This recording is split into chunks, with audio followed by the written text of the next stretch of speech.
നീ ചെന്ന് നിന്റെ അപ്പനോട് വരാൻ പറ. കാശ് വാങ്ങിച്ചിട്ടേ സത്യഭാമ പോവൂ. എങ്കിൽ ഇയാൾ ഇവിടെ കിടന്ന് വാങ്ങിക്കും. അത് ഞാനങ്ങ് സഹിച്ചു.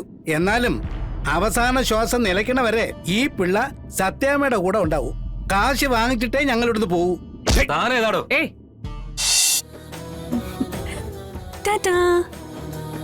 ഭാവി, അച്ഛൻ പോയിട്ട് വേഗം വരും കേട്ടോ.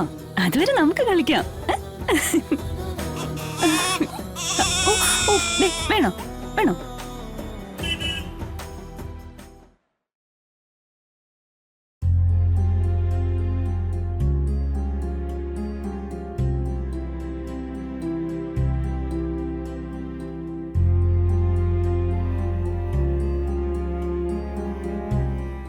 എന്റെ കൂടെ പിറപ്പായിരുന്നു അവൻ, സ്വന്തം അനിയൻ.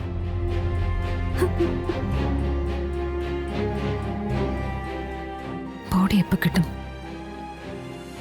ബന്ധുക്കളായിട്ട് മറ്റാരും ഇല്ലാത്തതുകൊണ്ട് കർമ്മങ്ങളൊക്കെ നമ്മൾ തന്നെ നടത്തേണ്ടി വരും. തിരുമേനിയെ വിളിച്ചു വരുത്തിയതും അതിനാ. തിരുമേനിയുടെ കാർമ്മികത്വത്തിൽ തന്നെ എല്ലാം നടക്കട്ടെ.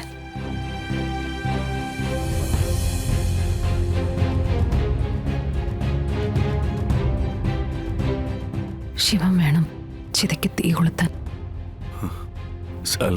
ഞാൻ വേണം ശിവം. അവന്റെ ആത്മാവിന് മോക്ഷം കിട്ടണ്ടേ? മറ്റാരുണ്ട് ഒരു സഹോദരന്റെ സ്ഥാനത്ത് നിന്നിത് ചെയ്യാനായിട്ട്? നമ്മളൊന്ന് ആഗ്രഹിക്കുന്നു, ദൈവം മറ്റൊന്ന് നിശ്ചയിക്കുന്നു. പിന്നെ സ്വയം ആശ്വസിക്കാൻ പറയുന്നൊരു വാക്കുണ്ട്, വിധി.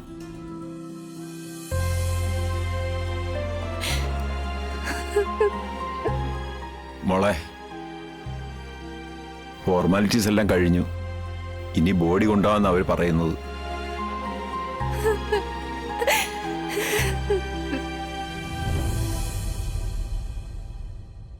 അവസാനായിട്ട് ചന്ദ്രയെ ഒന്ന് കാണിക്കണ്ടേ? എനിക്കവളെ ഫേസ് ചെയ്യാൻ വയ്യ ശാലിനി. ശാലിനി എന്നെ ചോദിക്ക.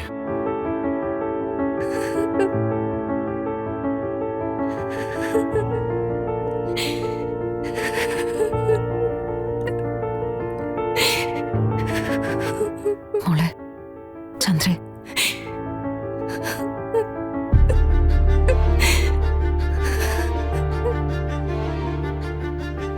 പ്രകാശന് ഒന്നുകൂടി. വേണ്ട ചേച്ചി, എനിക്കിനി ആ കിടപ്പ് ഒരിക്കൽ കൂടി കാണാൻ വയ്യ. മോളെ, പ്രകാശ് പോട്ടെ, ഒറ്റയ്ക്ക് തന്നെ പോട്ടെ.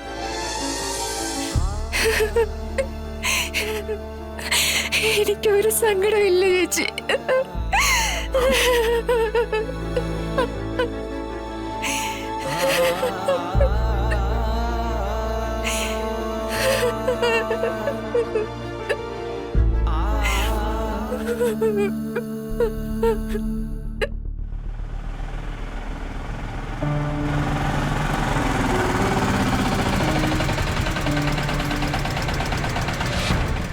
ഒന്ന് വെയിറ്റ് ചെയ്യണേ.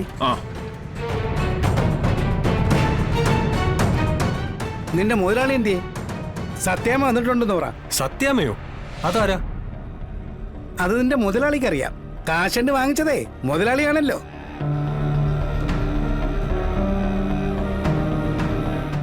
എന്താ പിള്ളേ, മാത്യു ഇല്ലേ ഇവിടെ? മുതലാളിയുടെ അടുത്തേക്ക് എത്തിയില്ല. എത്താൻ ഇതുപോലുള്ള കുറച്ച് കടമകളുണ്ട്. പണം മേടിക്കാൻ വന്നപ്പോഴേ മാത്യു നേരിട്ടാ വന്നത്, ഒറ്റയ്ക്ക്. തിരിച്ചു വാങ്ങിക്കാൻ കടമകൾ കടക്കുകയും വേണം. ആ ഏർപ്പാട് എന്തായാലും കൊള്ളാം. എടാ ചക്ക, നമ്മൾ തമ്മിൽ പറഞ്ഞിട്ട് എന്താ കാര്യം? നീ ചെന്ന് നിന്റെ മുതലാളിയെ വിളിച്ചോണ്ട് വാ. സത്യഭാമ വന്നിട്ടുണ്ടെന്ന് പറഞ്ഞാൽ മതി. എത്ര തിരക്കുണ്ടെങ്കിലും അയാൾ ഇവിടെ എന്റെ മുന്നിലെത്തും. ചെന്ന് വിളിച്ചോണ്ട് വാ. നീ എവിടെ നിൽക്കണേ?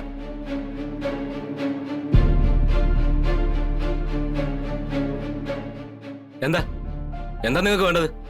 ഞങ്ങൾക്ക് ഞങ്ങളുടെ പണം തിരിച്ചു വേണം. ആ നിമിഷം ഞങ്ങൾ പോയിക്കോളാം. 2 ദിവസം കഴിഞ്ഞിട്ടോ, അപ്പൊ നോക്കാം. മോനെ, ഞങ്ങൾ നിന്നോട് പണം കടം ചോദിക്കാൻ വന്നതല്ല. നിന്റെ അപ്പൻ എന്റെ കയ്യിൽ നിന്ന് വാങ്ങിച്ച മുതലും പലിശയും വാങ്ങിക്കാൻ വേണ്ടി വന്നതാ. അത് വാങ്ങിച്ചിട്ടേ ഞങ്ങൾ പോകുന്നുള്ളൂ. ഭീഷണിയാണോ? വിഷം കൂടിയ പാമ്പിനെ തല്ലുന്ന വടികൊണ്ട് വെറും മണ്ണിരെ തല്ലേണ്ട കാര്യമൊന്നുമില്ല. അതുകൊണ്ട് നീ ചെന്ന് നിന്റെ അപ്പനോട് വരാൻ പറ. കാശ് വാങ്ങിച്ചിട്ടേ സത്യഭാമ പോവൂ. എങ്കിൽ ഇയാൾ ഇവിടെ കിടന്ന് വാങ്ങിക്കും. അത് ഞാനങ്ങ് സഹിച്ചു. എന്നാലും അവസാന ശ്വാസം നിലയ്ക്കണവരെ ഈ പിള്ള സത്യാമ്മയുടെ കൂടെ ഉണ്ടാവും. കാശ് വാങ്ങിച്ചിട്ടേ ഞങ്ങൾ ഇവിടുന്ന് പോകൂ. താനേതാടോ ഏയ്, ഗുണ്ടായുസം കാണിച്ച ആളെ വരട്ടാൻ വന്നിരിക്കുകയാണോ? അതെ, എത്രയും പെട്ടെന്ന് എന്റെ വീട്ടുമുറ്റത്ത് നിന്ന് ഇവരെ വിളിച്ചോണ്ട് പോവാൻ നോക്ക്. ഇല്ലെങ്കിൽ ഈ ജോബി ആരാണെന്ന് നിങ്ങൾ ഇപ്പൊ ഇവിടെ വെച്ചറിയും. എന്നാ ഒന്ന് അറിഞ്ഞിട്ട് എന്നെ കാര്യടാ. എന്റെ കയ്യിൽ നിന്ന് കാശ് വാങ്ങി പെട്ടിലിട്ടിട്ട് എന്നെ തല്ലൂന്നല്ലേ നീ പറഞ്ഞത്? തല്ലടാ. ചോണയുള്ള അപ്പന്റെ മകനാണെ തല്ലടാ. അതിനും എനിക്ക് മടിയൊന്നുമില്ല.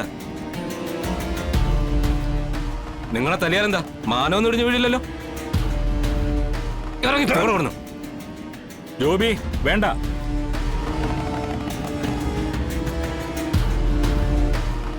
എന്ത് തോന്നിയ ദിവസമായി കാണിക്കുന്നത്? സത്യമ്മയുടെ സോറി പറ. എടാ സോറി പറയാനാ പറഞ്ഞേ.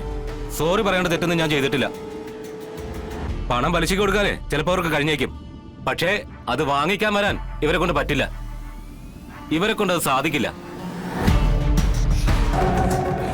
ഇവർക്ക് 10 പൈസ ആരും കൊടുക്കേയില്ല. അപ്പൻ ചിലപ്പോ അപ്പന്റെ നല്ല മനസ്സുകൊണ്ട് ഇവർക്ക് പൈസ കൊടുത്തുന്നിരിക്കും. പക്ഷേ നല്ല മനസ്സുള്ളവരൊക്കെ നമുക്ക് ചുറ്റും കുറവാണപ്പാ. പുതുകാല് വെട്ടും തരികട പണിയുള്ളവരാ ഏറെ ഉള്ളത്. അവരോടൊക്കെ ഇങ്ങനെ ഒന്ന് പണം ചോദിച്ചാ പോയി മറ്റു വല്ല പണിയും നോക്കാൻ പറയും. അത് ഇനിയും പറയും ഞാൻ.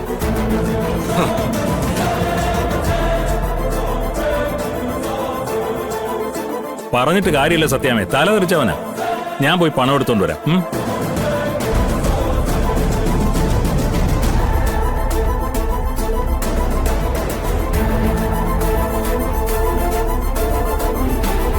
പിള്ളേ, പണപ്പിരിവിന് ഒരാള് വേണം. എന്നാലേ നമുക്ക് ബിസിനസ് മുമ്പോട്ട് കൊണ്ടുപോകാനാവൂ. അതെ സത്യാമ്മേ. നോക്കട്ടെ എന്ത് ചെയ്യാൻ പറ്റൂന്ന്.